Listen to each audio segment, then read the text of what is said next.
नमस्कार, मी Sejal Purwar. Metro night मध्ये तुम्हा सर्वांचं स्वागत. आणि बातमीपत्राच्या सुरुवातीला एक मोठी बातमी आहे. 19 डिसेंबरला देशाच्या राजकारणामध्ये एक अतिशय मोठी घडामोड घडणार आहे. काँग्रेसचे ज्येष्ठ नेते पृथ्वीराज चव्हाण यांनी हा दावा केलाय. कदाचित भारताचा थेट पंतप्रधानही बदलू शकतो.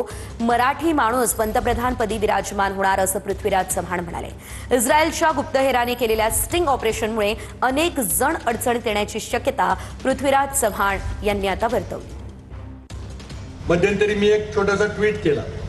मी म्हटलं की कदाचित महिनाभरात मराठी माणूस भारताचा पंतप्रधान होईल. माझा इशारा होता 19 डिसेंबरला. अमेरिकेत संसदेने कायदा केलेला आहे. त्या कायद्यामध्ये असं म्हटलेलं आहे की अमेरिकेत एप्स्टीन नावाचा एक माणूस होता, इस्रायलचा गुप्तहेर होता.